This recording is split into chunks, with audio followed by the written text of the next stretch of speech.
Hello everyone, welcome back to another video. This is my lawnmower, well, one of my lawnmowers. It's just a Craftsman ride-on. Or the automatic transmission. Whatever engine you want to call that. And we bought this new about, I don't even remember. I was like 6 when we got this. Anyway, we bought this brand new from Sears, so that shows you how long ago that was. And last time I was mowing, I had a little bit of an accident.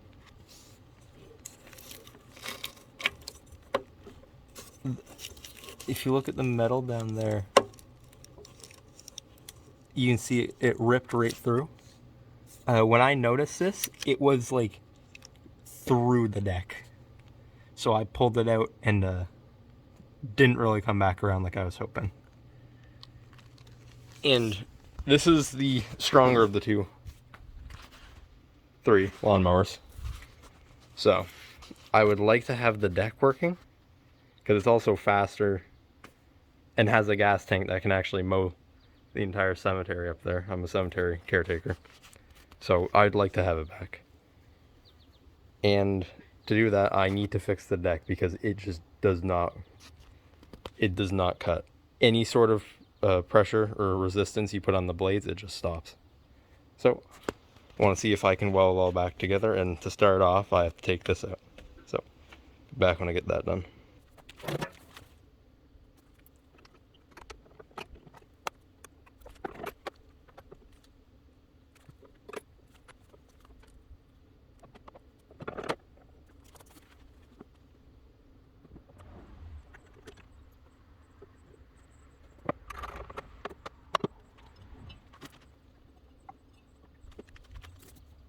So it should be free to move now.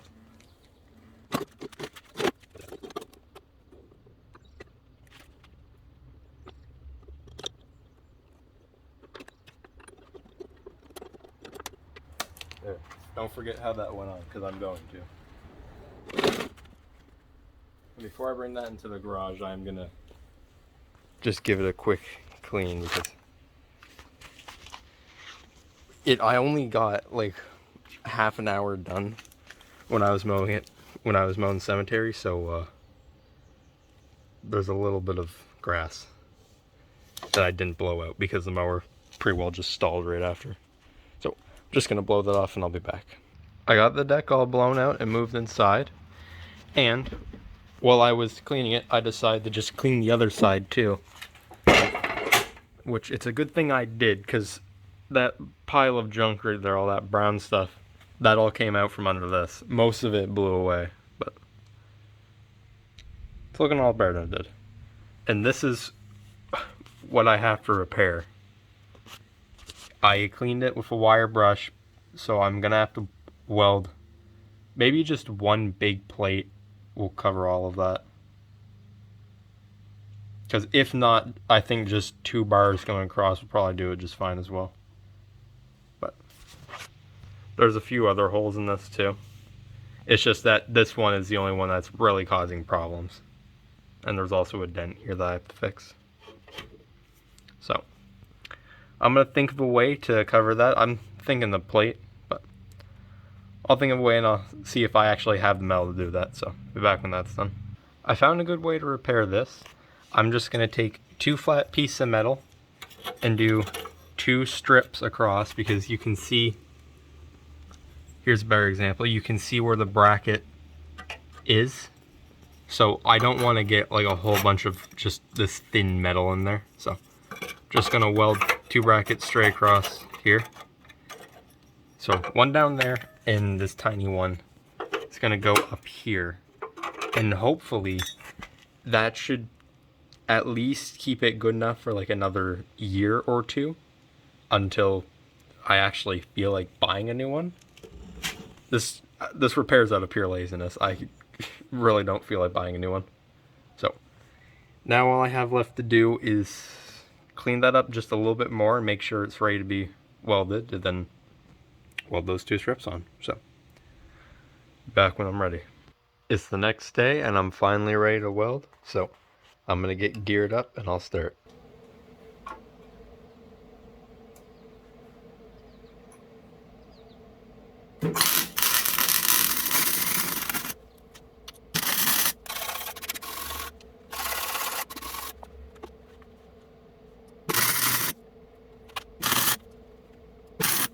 Problem is, welding metal this thin doesn't usually work well.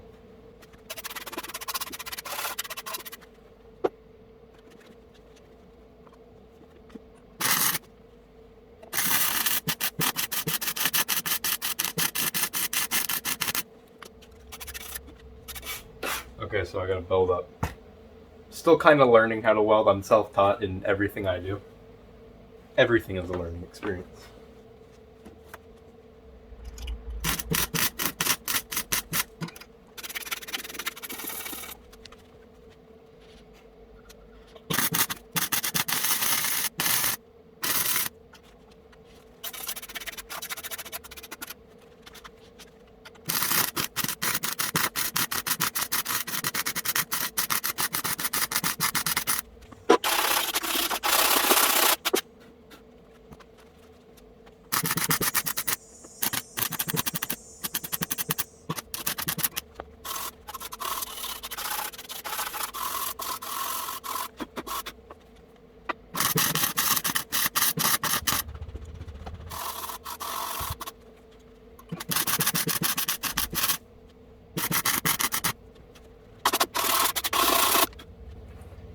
Well, the first bit is done.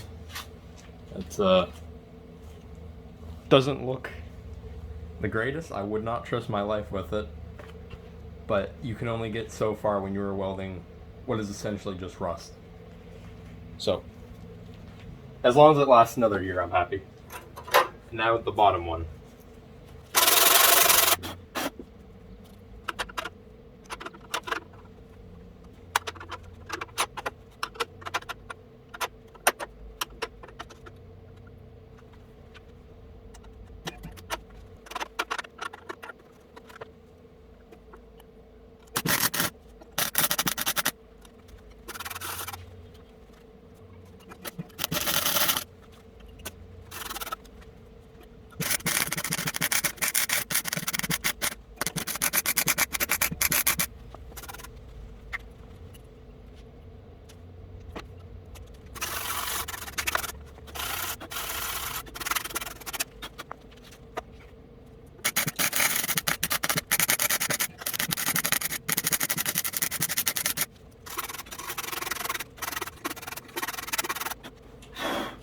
Problem I'm having is that it's just not grounding correctly at all.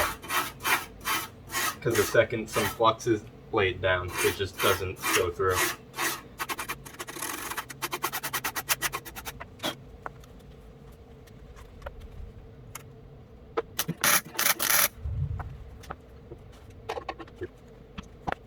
This is what I mean though, when I try to weld, half the time it just doesn't ground.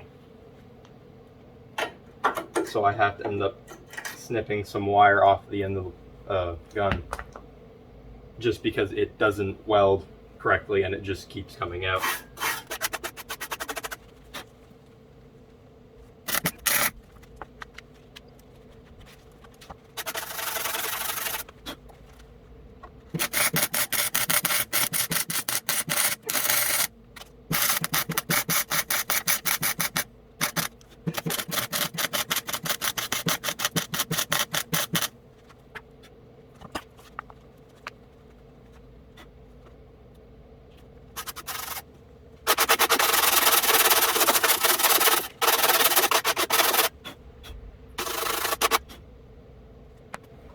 I think that's all I can do for the underneath part.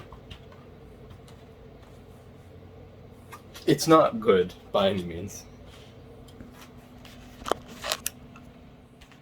But I don't know what else I can do because you can see through some sections, like that hole right there. Like that's just how thick this metal is. It's in some parts, if I push my finger in it, I could very well just go through. So I think that's good for the underneath section. These might stay in place, maybe. I think what I'm going to do now is I'm just going to flip it over and see if I can just kind of reinforce the welds on the top. I looked on the other side of the deck and found out that there is so little metal, there is nothing to weld. So I'm going to finish this and do what any proper welder would do and cover up their work.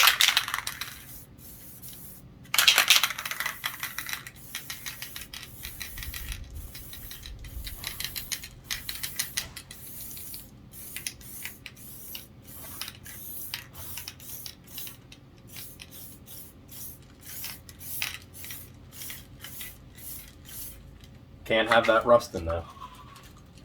That would be catastrophic. It's the next day and all the paint has dried. Looks terrible. So it's perfect. And now it's finally ready to put this back on the mower. So, get you on the camera stand, I'll start that.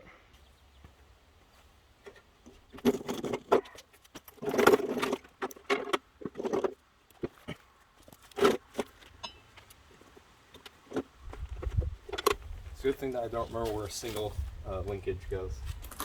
So that'll be fine.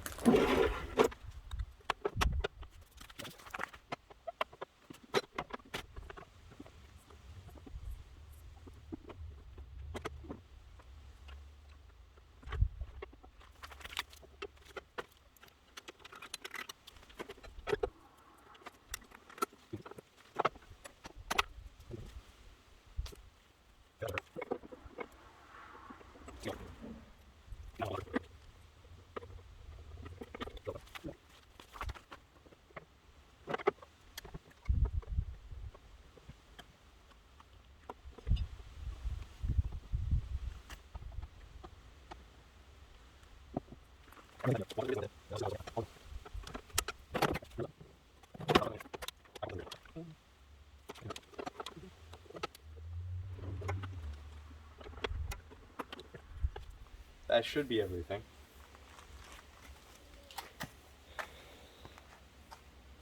So now all I want to do is a quick test to make sure that the that pulley doesn't shoot into the deck when I turn it on. So didn't hear anything bad, and it's all intact. Wonderful.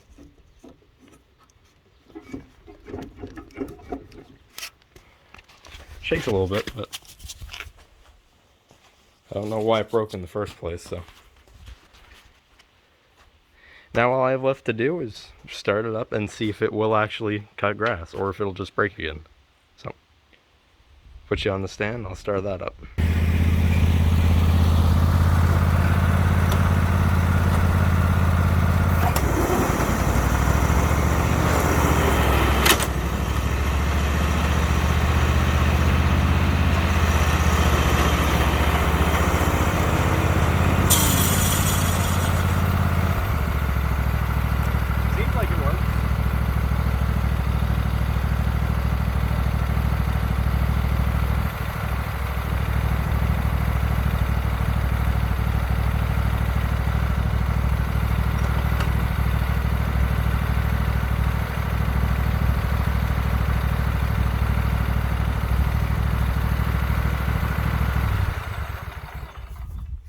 Ah, you fell down.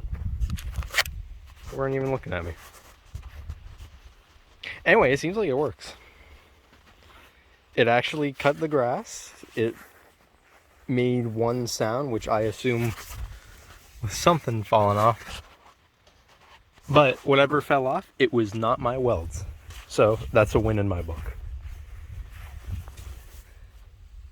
It's still in place. It's in horrible, horrible condition. But it worked to cut that.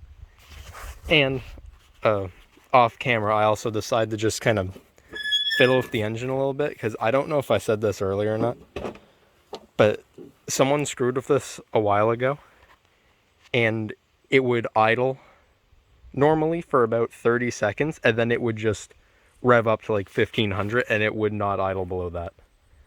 So I fixed that, so now when I turn it on, I can actually control the idle now, which is amazing. Yeah. I'm still happy that I actually succeeded in welding that. So that's going to be all for this video. See you in the next one.